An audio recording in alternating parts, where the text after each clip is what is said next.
সরকারের কড়া তদারকি ও কঠোর নিয়মকানুন বাস্তবায়নের ফলে বিভিন্ন আন্তর্জাতিক রুটে উড়োজাহাজের টিকিটের দাম কমছে। এতে খুশি প্রবাসী বাংলাদেশি ও যাত্রীরা।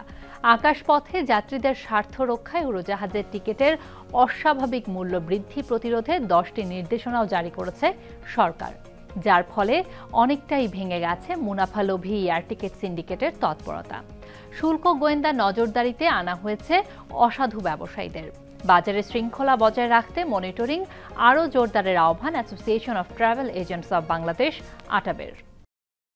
এয়ার টিকিটিং ব্যবসায় শৃঙ্খলা ফিরিয়ে আনার পাশাপাশি এই সেক্টরে সিন্ডিকেট ভাঙতে যাত্রীর নাম, পাসপোর্ট নম্বর ছাড়া অগ্রিম গ্রুপ টিকিট বুকিংয়ের কার্যক্রম বন্ধের নির্দেশ দিয়েছে সরকার, যার ফলে আন্তর্জাতিক রুট ভেদে টিকিটের দাম কমেছে 50 থেকে 60 ভাগ।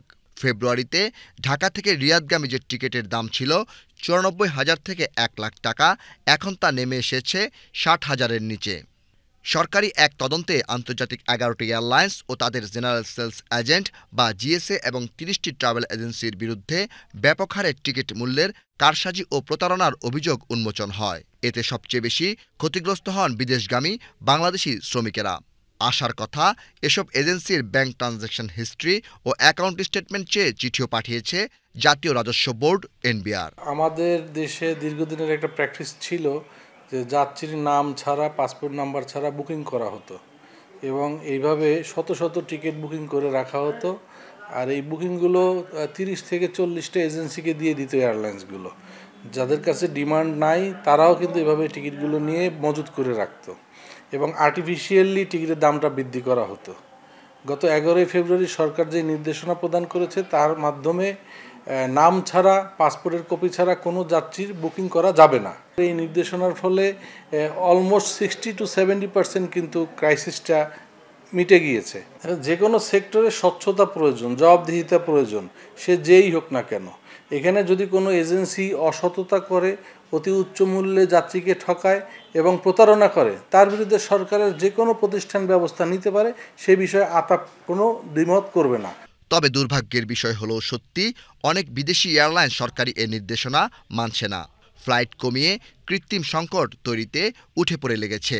টিকিট সিন্ডিকেটের সদস্যরা ভুয়ার বিমানযাত্রী সাজিয়ে বেশিরভাগ টিকিট গ্রুপ বুকিং দেওয়ায় প্রকৃত এজেন্সি ও বিদেশগামী যাত্রীরা টিকিট পাচ্ছেন না। আর এ সংকটের সুযোগে সিন্ডিকেটের সদস্যরা উড়োজাহাজের ভাড়া কয়েক গুণ বাড়ানোর চেষ্টা চালাচ্ছে। এমনই প্রেক্ষাপটে association of travel agents of Bangladesh ATAB নেতারা সরকারের নজরদারি বাড়ানোর দাবি জানান। একটু শক্তভাবে সরকার যদি এই পরিপত্রটা ইমপ্লিমেন্টেশনে যায়, তাহলে ট্রাভেল এজেন্সি যারা আছে, সাথে সাধারণ মানুষ সবাই কিন্তু উপকৃত হবে। কারণ এখানে বেসামরিক বিমান চলাচল কর্তৃপক্ষ কোন এয়ারলাইন্সকে কয়টা স্লট দিয়েছে, সেই অনুযায়ী এয়ারলাইন্স ফ্লাইট অপারেট করছে কি না বা কী করছে, এয়ার সার্ভিস এগ্রিমেন্ট কি বলে, সব কিছু আসলে এখন পর্যালোচনা করা দরকার। পর্যালোচনা করে সরকার সঠিক সিদ্ধান্ত নিলে তখন কিন্তু এই যে আপনার সাপ্লাই কমায় ফেলা বা এই আর্টিফিশিয়াল ক্রাইসিস তৈরি করা, তখন কিন্তু এক পক্ষ এটার সুযোগ পাবে না।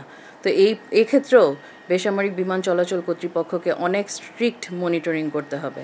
এয়ার টিকিট সিন্ডিকেট ভাঙতে আয়কর গোয়েন্দাদের মাঠ পর্যায়ে কার্যক্রম চলমান রয়েছে। ইতিমধ্যে একটি জিএসের ব্যাংক অ্যাকাউন্ট ফ্রিজ করা হয়েছে। এয়ার টিকিট সিন্ডিকেটের বিরুদ্ধে জিরো টলারেন্স নীতিতে রয়েছে সরকার, যার সুফল এখন পাচ্ছেন সাধারণ যাত্রীরা। Shafiullah Suman, BTV news, Dhaka.